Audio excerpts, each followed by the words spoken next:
सोचिए जरा, एक बेहद अंधेरी रात, समुद्र ऐसा शांत जैसे कोई शीशा बिछा हो, और उस काले पानी को चीरता हुआ एक जहाज आगे बढ़ रहा है।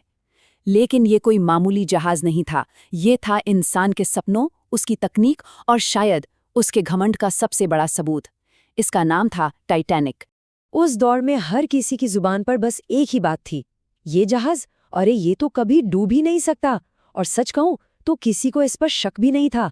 देखने वालों को लगता था कि ये पानी पर तैरता एक महल है। तो चलिए आज इसी कभी न डूबने वाले सपने की सच्चाई को परत दर परत खोलते हैं। तो ये कहानी शुरू होती है 1909 में। जरा सोचिए, हजारों मजदूर दिन रात लोहे की बड़ी बड़ी चादरों को जोड़ रहे हैं।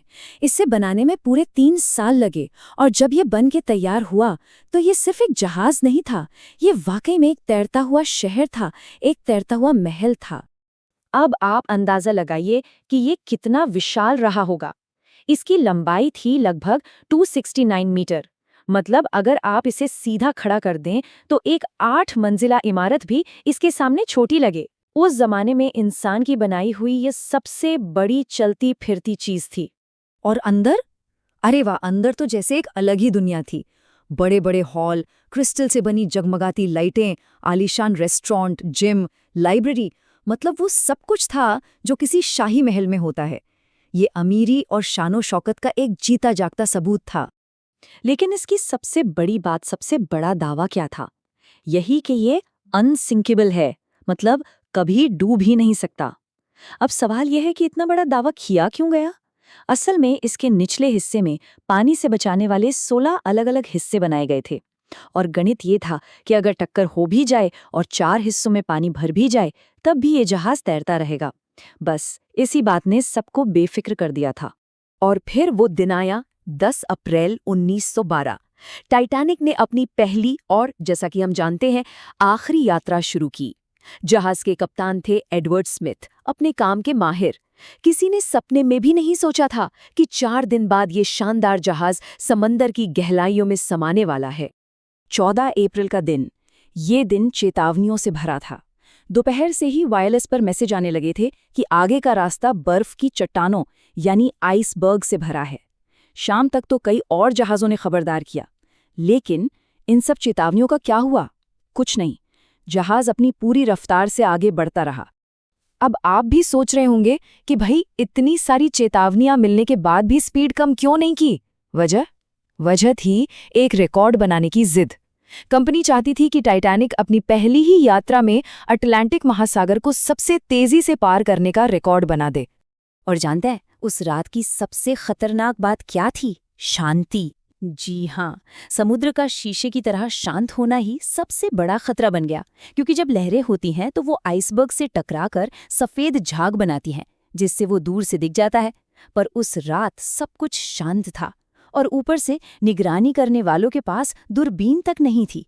अंधेरे में मौत का वो पहाड़ लगभग अदृश्य था। रात के 11:30 बजे ज्यादातर लोग अपने कैबिन्स में सो रहे थे, और तभी ऊपर निगरानी कर रहे फ्रेडरिक फ्लीट को अंधेरे में कुछ दिखा। एक विशाल काला साया जो हर पल और बड़ा होता जा रहा था।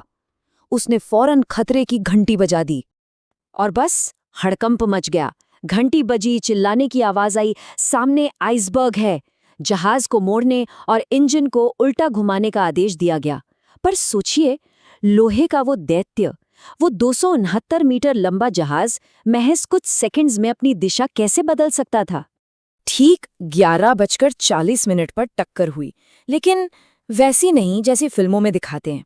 कोई जोरदार धमाका नहीं, बस एक लंबी अजीब सी खुरचने की आवाज, जैसे कोई विशाल नाखून किसी लोहे की चादर को खुरच रहा हो।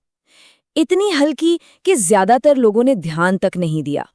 ऊपर सब शांत था, लेकिन नीचे जहाज के अंदर मौत अपना काम शुरू कर चुकी थी। जब जहाज के डिजाइनर थॉमस एंड्रूज ने नुकसान का जायजा लिया, तो उन्होंने पाया कि जहाज के 16 में से 6 हिस्सों में पानी भर चुका था, जबकि जहाज सिर्फ 4 हिस्सों तक पानी भरने पर ही सुरक्षित था। और तब उनके मुंह से सिर्फ एक लाइन निकली, ये जहाज अब नहीं बचेगा।